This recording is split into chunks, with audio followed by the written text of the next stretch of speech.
Admission of a partner अक्सर जिंदगी का सबसे बड़ी परेशानी बनती है। पता नहीं मैं कैसे डायलॉग बोलना चाह रहा था, लेकिन तुम समझ जाओ।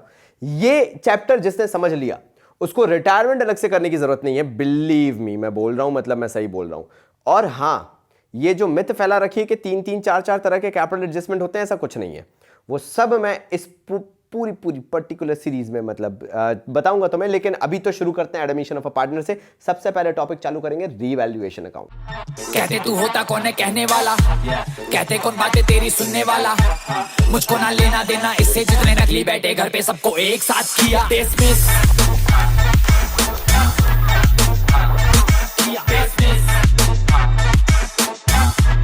सबको एक साथ किया।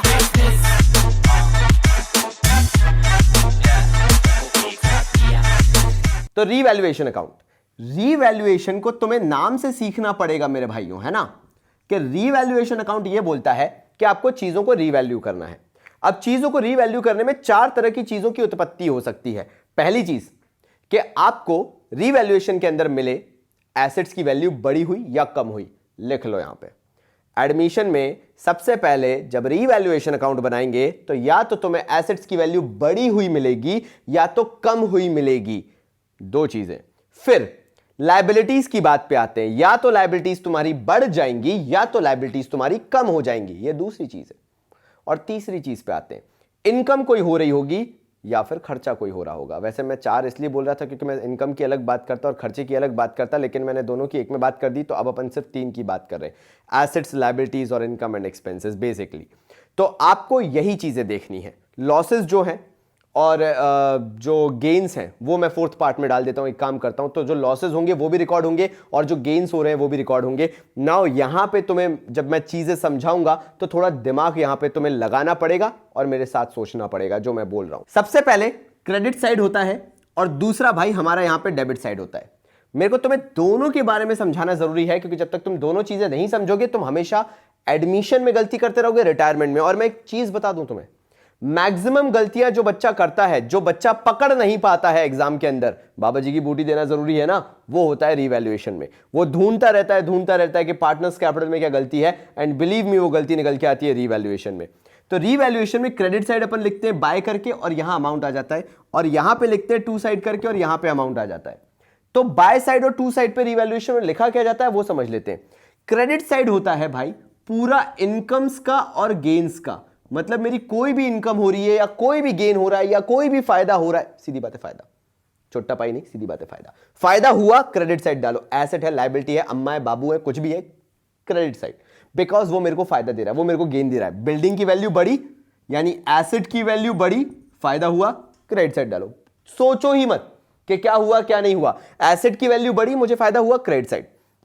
लायबिलिटी की वैल्यू कम हुई, क्रेडिटर्स थे 50,000 से 20,000 रह गए, मेरे को फायदा है। जो हुआ हो मुझे नहीं लगता, जैसा हुआ मुझे नहीं लगता, मुझे समझ में नहीं आता, क्रेडिटर्स की वैल्यू कम हुई, मेरे को फायदा है, बाय साइड आ जाएगा। फिर उसके बाद कोई एक्सपेंस था, अब मुझे पे नहीं करना, अगेन मेरे लिए वो बेनिफिट है, मेरे लिए वो गेन है, वो बाय साइड आ जाएगा। कोई भी फायदा हो रहा है, कैसा भी फायदा हो रहा है, वो पूरा का पूरा बाय साइड। अब टू साइड की बात कर लेते हैं भाई, एक मिनट मैं थोड़ा सा एडजस्ट हो जाऊं। हाँ भाई, टू साइड की बात करते हैं। टू साइड पे सारे लॉसेस आएंगे। अब तुम पूछोगे लॉसेस कैसे हो सकते हैं, देखो भाई, एसेट की वैल्यू कम होना तुम्हारे लिए लॉस है या खर्चा है या बुरी बात है, सीधी बात है। लायबिलिटी कोई भी तुम्हारी बढ़ रही है, तुम्हारे लिए अगेन प्रॉब्लम है, क्योंकि तुम्हें ज्यादा पे करना पड़ेगा, तुम्हारे लिए वो बर्डन बन रहा है, तो अगेन वो यहां पे आएगा। कोई भी एक्सपेंस हो रहा है, कोई भी लॉस हो रहा है, तो वो भी तुम्हारा डेबिट साइड आएगा, because debit all expenses and losses. यहां पे सारे खर्चे, यहां पे सारे लॉसेस आ जाते हैं, और ये तुम्हें समझना बहुत ज्यादा जरूरी है। यानी रीवैल्यूएशन अकाउंट की जिस्ट ही सिर्फ इतनी है, मैं लिटरली तुम्हें बता रहा हूं, जिस्ट ही सिर्फ इतनी है कि तुम्हें सारी इनकम को, सारे गेन्स को क्रेडिट साइड लेके जाना है, इररिस्पेक्टिव वो एसेट है, लायबिलिटी है, कुछ भी है। खर्चा भी दिया हो, कम हो रहा है ना, फायदा है, क्रेडिट साइड जाएगा। और डेबिट साइड पे सारे एसेट्स और लायबिलिटीज वो आएंगे, एसेट्स वो जिनकी वैल्यू फॉल हो रही है, जिनमें लॉसेस हो रहे हैं, लायबिलिटीज वो जो बढ़ रही हैं, ऑब्वियसली वो भी एक तरह का लॉस है या लायबिलिटी है, समझ जाओ। तो मैं तो तुम्हें कॉन्टेक्स्ट में समझा रहा हूं। यहां पे जब हमने इतना सीख लिया ना, तो मैं तुम्हें सिखाता हूं कि इसको पकड़ना कैसे है किसी भी क्वेश्चन में, क्योंकि तुम बोर्ड देने जा रहे हो और 20 डेज प्लेज बता ही वही रहा है, क्योंकि 2-4 दिन के बाद तुम्हारा पेपर है। तो ऑब्वियसली 20 डेज प्लेज से कुछ ऐसा लेके जाओ कि तुम्हारा पेपर औसम चला जाए और बाबा जी को धन्यवाद बोलो। तो तुम्हें करना क्या है, कुछ चीजें लिखनी है। पहली चीज, गुडविल कैसा भी दिया हो, ए वै शै मैं समझ रहे हो ना, कुछ भी दिया हो, goodwill will never be a part of revaluation account. कैसा भी दिया, goodwill of the firm valued at this much that much, नहीं आएगा। Goodwill will never be a part of revaluation. ये पहली चीज तुम सीख के जाओगे। जिनके ऊपर लोग वीडियोस बना देते ना पूरे, मैं तुम्हें अभी शॉर्ट में बता दे रहा हूं। Workman compensation reserve, workman compensation reserve तभी आएगा रीवैल्यूएशन अकाउंट में, सुन लेना कान खोल के, तभी आएगा जब वर्कमैन कॉम्पनसेशन रिजर्व की लायबिलिटी बढ़ रही होगी। कम हो रही है तो सीधे पार्टनर्स कैपिटल में जाता है। Workman compensation reserve will be a part of revaluation only when the liability is increasing. WCR 5,000 का था, अब बोल रहे हैं कि 7,000 का बनाओ, 2,000 से बढ़ गया, 2 WCR लिख दो, बस बढ़ते टाइम आएगा। कम होते टाइम वर्कमैन कॉम्पनसेशन 5,000 का था, बोल रहे कि 2,000 का रखो, सिर्फ 3,000 से कम हो गया तो वो कम होता हुआ वर्कमैन कॉम्पनसेशन रिजर्व सीधे पार्टनर्स कैपिटल में ही जाता है, नो मैटर व्हाट। फिर एक और चीज, बैड डेट्स टू साइड आएंगे। बैड डेट रिकवर्ड हो रहे हैं तो बाय साइड आएंगे, बाय बैड डेट रिकवर्ड करके। क्रेडिटर्स मैं तुम्हें बता ही चुका हूं, तो उसमें तुम्हें इतना कुछ सोचने की जरूरत नहीं है। मेरा फंडा सिंपल सा इतना है कि रीवैल्यूएशन के अंदर गुडविल जैसे मैंने बोला नहीं आएगा। अब मैं एडजस्टमेंट्स में और चीजें बताता हूं क्या क्या होगा। कैपिटल कभी नहीं आएगी। कैपिटल और गुडविल को छोड़ के जितने भी आइटम दिए हुए हैं एडजस्टमेंट्स में, एडमिशन का क्वेश्चन आता है, बैलेंस शीट बनी होती है, एडजस्टमेंट्स दिए होते हैं, तो भाई मैं यही बोल रहा हूं कि बैलेंस शीट छोड़ दो, वो तो देखो ही मत, सीधे एडजस्टमेंट्स देखो। एडजस्टमेंट्स में किसको इग्नोर कर दो, कैपिटल जो नया पार्टनर लेके आया है और गुडविल जो नया पार्टनर लाया, चाहे नहीं लाया, चाहे फर्म की गुडविल दी है, छोड़ दो उन दोनों को। उसके अलावा जितनी चीजें हैं, कैपिटल एडजस्टमेंट का भी एक लाइन छोड़कर, है ना प्लीज, उन 3 चीजों को छोड़ के जितनी भी चीजें हैं वो रीवैल्यूएशन अकाउंट का पार्ट है। और जो मैंने एडिशनल तुम्हें नॉलेज दी, अगर तुमने वो भी याद रख लिया तो तुम्हारा यहां से नैया पार हो गई। तुम्हें रीवैल्यूएशन में इससे ज्यादा कुछ भी याद नहीं रखना। अब जब मैंने तुम्हारा माइंडसेट बना ही दिया है कि भैया ऐसा ऐसा और ऐसा है, तो अब मैं तुम्हें आगे और क्या बताने वाला हूं। अब मैं सिखाऊंगा तुम्हें पार्टनर्स कैपिटल कैसे बनाना है और कॉन्फिडेंट तुम कैसे होगे। मैं बार बार बोल रहा हूं, क्वेश्चन तुम भी सॉल्व कर सकते हो, लेकिन तुम्हें कोई राइट डायरेक्शन दे दे उसकी जरूरत है। आज का दिन, जब से 2-4 दिन बाद तुम्हारे बोर्ड एग्जाम होंगे, मैं तुम्हें घंटों घंटों की पढ़ाई नहीं करवा सकता। मैं तुम्हें वो बता सकता हूं जो तुम्हें बोर्ड में 100% स्कोर करने में काम आएगा। और उसी की बात करते हैं चलो कि पार्टनर्स कैपिटल कैसे बनाना है। तो चलो यार, यहां पे वो बेसिक चीजें मैं तुम्हें बताना चालू करता हूं जहां से तुम गलतियां करना चालू करते हो, जहां पे तुम परेशान हो जाते हो। पहली चीज, जो बैलेंस शीट में गुडविल दी रहती है, यहां पे बात ध्यान से सुन लेना, क्योंकि तुम वहीं पे गलती करोगे, मैं बार बार बोल रहा हूं। और जब मैं बाबा जी जब बोलते हैं ना, तो मतलब मान लो कि पत्थर की लकीर है और तुम वही गलती करोगे। तो बैलेंस शीट में जो गुडविल दी रहती है, एसेट साइड पे जो तुम गुडविल लिखी हुई देखते हो उसका, और नीचे जो गुडविल दी रहती है एडजस्टमेंट्स में, मैं बार बार बोल रहा हूं कि तुम वो गलती करोगे और तुम ओवर कॉन्फिडेंट हो जाओगे और पेपर को बिल्कुल अंडर एस्टिमेट कर लोगे और तब बोलोगे यार शिट यार, ध्यान देना चाहिए था। तो इतना अगर मैं फोकस करने को बोल रहा हूं तो फोकस कर लेना। जो यार आपकी बैलेंस शीट में गुडविल है, वो गुडविल है जो परचेज्ड गुडविल थी। जिसने गुडविल देख लिया मेरा वीडियो समझ गया होगा मैं क्या कह रहा हूं, वो परचेज्ड गुडविल है। तो उस गुडविल को राइट ऑफ किया जाता है। वो वाली जो एसेट साइड पे गुडविल तुम्हारी दी हुई है, उसको तुम्हें कुछ नहीं करना है, सिंपली टू साइड पे राइट ऑफ करना है। मैंने जैसे यहां पे लिखा टू गुडविल, वो जो एसेट साइड पे दी थी, याद रखना एसेट का कोई भी कंटेंट उतरेगा तो वो हमेशा डेबिट साइड पे, क्योंकि एसेट्स का नेचर डेबिट होता है। और लायबिलिटीज का कुछ भी तुम उतारोगे तो वो क्रेडिट साइड पे उतरेगा पार्टनर्स कैपिटल के। जैसे पार्टनर्स की कैपिटल भी जो मैं उतारता हूं, सबसे पहले यहां पे क्या लिखता हूं, बैलेंस ब्रॉट डाउन। मैंने तुम्हें 2 बहुत क्रूशियल चीजें बताई है और यहीं पे तुम्हारी गलतियां होती हैं।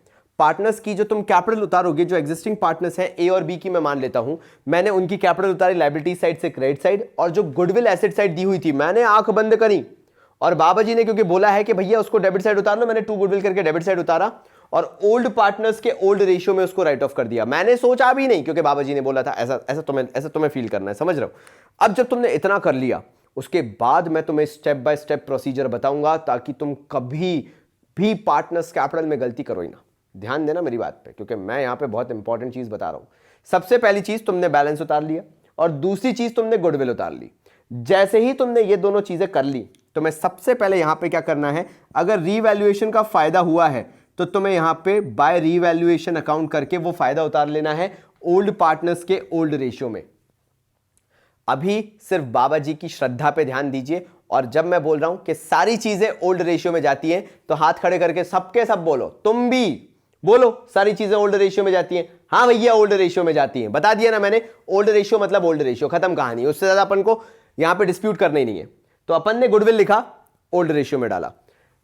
पार्टनर्स के कैपिटल तो जैसे होते हैं वैसे ही लिखते हैं, उसको तो किसी रेशियो में डालती नहीं है। रीवैल्यूएशन का अगर गेन होता है तो बाय रीवैल्यूएशन लिख के ओल्ड रेशियो में डालो। अब एक और चीज, अगर तुम यहां पे बाय गेन ऑन रीवैल्यूएशन लिख रहे हो तो भैया जिसने भी समझाया था ना हाथ जोड़ लो, बोलो चाइनीज माल नहीं चाहिए हमें, इंडियन माल चाहिए। सॉरी, हां, तो इंडियन माल चाहिए हमें, तो उसके हिसाब से बाय रीवैल्यूएशन लिखा जाता है, कभी भी गेन ऑन रीवैल्यूएशन नहीं लिखा जाता, वो बहुत ही लेम चीज होती है, बहुत ही बेवकूफी वाली होती है। तो गेन यहां पे लिखा, और अगर at the same time loss हुआ होता तो टू रीवैल्यूएशन यहां पे लिख देते। अगेन लॉस ऑन रीवैल्यूएशन लिखने की जरूरत नहीं है, सिंपल टू रीवैल्यूएशन लिख के ओल्ड पार्टनर्स के ओल्ड रेशियो में ही बांट देते। तो मैंने क्या सिखाया, पहली चीज उठाओ, पहले तो बैलेंस बीडी लिखो जो पार्टनर्स के कैपिटल का है, फिर गुडविल लिखो, ये 2 स्टेप हो गई।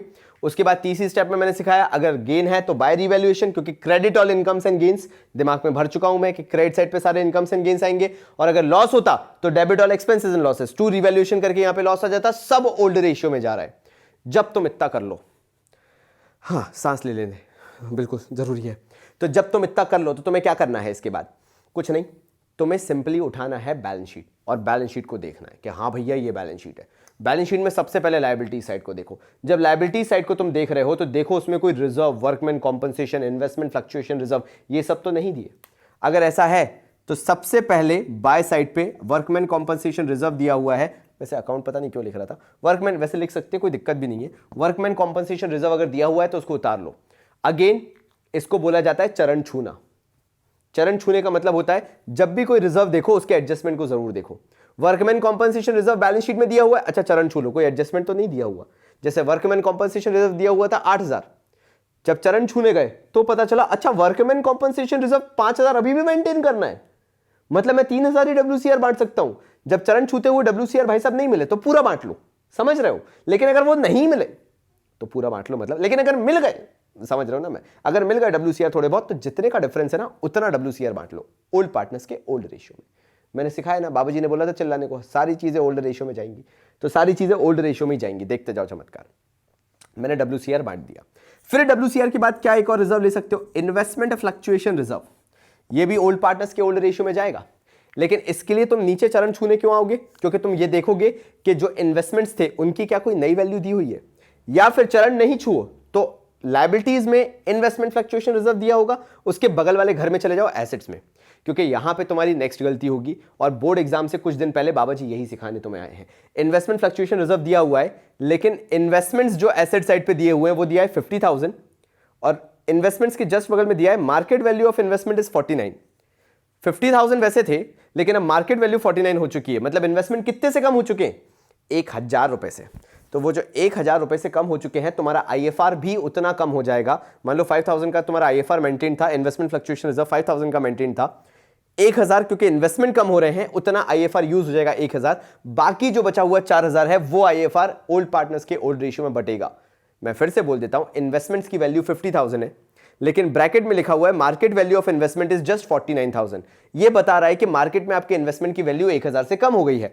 तो जो लायबिलिटी साइड पे इन्वेस्टमेंट फ्लक्चुएशन रिजर्व आपने 5000 का मेंटेन करके रखा हुआ है, उसमें से भी आप 1000 की वैल्यू कम कर दोगे, क्योंकि आपका इन्वेस्टमेंट फ्लक्चुएशन रिजर्व बने इसलिए होता है कि अगर वैल्यू कम हो इन्वेस्टमेंट की तो आपका रिजर्व यूज हो जाए। तो रिजर्व आपका 1000 से यूज हुआ, बाकी बचा हुआ 4000 आपका यहां पे दोनों पार्टनर्स ओल्ड पार्टनर्स के ओल्ड रेशियो में बट जाएगा। अब अगर आप लायबिलिटी साइड को और घूरते हो और वहां पे कोई प्रॉफिट एंड लॉस अकाउंट या फिर कोई जनरल रिजर्व वगैरह दिया हुआ है तो आप वो भी ओल्ड पार्टनर्स के ओल्ड रेशियो में बांट दोगे। एसेट साइड पे आप क्या देख सकते हो, आप एक तो गुडविल देख सकते हो, दूसरा P&L दिया हो सकता है या एडवर्टीजमेंट सस्पेंस वगैरह दिया हो सकता है, आपको वो सब भी यहां पे लिखना है। अगर ऐसा कुछ भी दिया हुआ है एडवर्टीजमेंट सस्पेंस या P&L सस्पेंस या सिंपल एडवर्टीजमेंट सस्पेंस या P&L अकाउंट दिया हुआ है एसेट साइड पे, तो एसेट साइड वाली चीजें यहां पे डेबिट साइड पे आ जाएंगी और राइट ऑफ हो जाएंगी अगेन ओल्ड पार्टनर्स के ओल्ड रेशियो में। मैं कुछ यहां पे नया नहीं बता रहा, और क्योंकि बाबा जी ने बताया है ओल्ड पार्टनर्स ओल्ड रेशियो, तो भैया जपो सब लोग ओल्ड पार्टनर्स ओल्ड रेशियो। जितना मैंने बताया ओल्ड पार्टनर्स ओल्ड रेशियो होगा। मैंने बताया 2 ऐसे रिजर्व होते हैं, ऊपर देखो नीचे जाके चरण छू लो और देखो सही जा रहा है कि नहीं, नहीं तो पड़ोस की खिड़की में झांक के देख लो जो हमारे एसेट्स होते हैं। ये सब करने के बाद बोलते हैं लक्ष्मण रेखा आती है। वो लक्ष्मण रेखा जो होती है वो कहलाती है हमारी बाय बैंक अकाउंट। ये मैंने लिखा बैंक अकाउंट, इसको लक्ष्मण रेखा कहते हैं। लक्ष्मण रेखा क्यों, क्योंकि ये नया पार्टनर जो कैपिटल लेके आ रहा है उसको लिखते हैं हम यहाँ पे। ये लक्ष्मण रेखा इसलिए है क्योंकि पहली बार सारी प्रथाओं को तोड़ते हुए सी के खाते में कुछ लिखा जाता है और इससे सिर्फ एक चीज चेंज होती है, सिर्फ एक चीज, और वो ये है कि ये भाई साहब जो प्रीमियम फॉर गुडविल लेकर आते हैं या हमें निकालना पड़ता है गुडविल या जो भी है, जैसे भी निकालना पड़ता है, ये लक्ष्मण रेखा आने के बाद बैंक अकाउंट की जो प्रीमियम फॉर गुडविल पार्टनर्स के पास जाता है, ओल्ड पार्टनर्स के पास, वो ओल्ड रेशियो में ना जाके सैक्रिफाइसिंग रेशियो में जाता है। यानी सैक्रिफाइसिंग रेशियो कैसे निकाला जाता है? सैक्रिफाइसिंग रेशियो आएगा आपका old ratio minus new ratio. अगर आपका आंसर पॉजिटिव आया तो भैया सैक्रिफाइस है, और अगर आपका आंसर नेगेटिव आया तो भैया आपका गेन है। वो मैं बाद में समझाऊंगा, वो चीज नहीं है। अगर ये कट भी रहा है तो आपको इतना ध्यान देने की जरूरत नहीं है, क्योंकि ये मैं बाद में सिखाऊंगा सैक्रिफाइसिंग रेशियो क्या होता है, तो मैं अभी के लिए हटा देता हूं। लेकिन सिंपली ये सिखा रहा था मैं, आज तुम्हें सिर्फ फॉर्मेट याद करना है, और बाबा जी ने जो सिखाया वो ये सिखाया कि बैंक अकाउंट होता है लक्ष्मण रेखा, और उसके बाद सिर्फ एक ऐसा आइटम आता है जो सैक्रिफाइसिंग रेशियो में जाता है, और वो सैक्रिफाइसिंग रेशियो वाला आइटम है प्रीमियम फॉर गुडविल। वो जाएगा ओल्ड पार्टनर्स के पास ही, लेकिन रेशियो ओल्ड नहीं होगा, रेशियो होगा सैक्रिफाइसिंग रेशियो। क्या होता है, क्यों होता है, सब होता है, वो बाबा जी नेक्स्ट वीडियो में सिखाएंगे। इतना तुम्हें आज के दिन पे याद हो जाना चाहिए, क्योंकि बाबा जी को तुमने प्रॉमिस किया है। वर्कशीट्स डिस्क्रिप्शन में आई रही हैं, प्रॉमिसेस पूरे हो ही रहे हैं, मजबूरी तुम्हारी नहीं है, तुम्हारे बोर्ड्स हैं, एंजॉय करो, बाबा जी तुम्हारे साथ हैं। तब तक के लिए बाबा जी की तरफ से धन्यवाद। कहते कौन बातें तेरी सुनने वाला, मुझको ना लेना देना इससे, जितने नकली बैठे घर पे सबको एक साथ किया डिसमिस,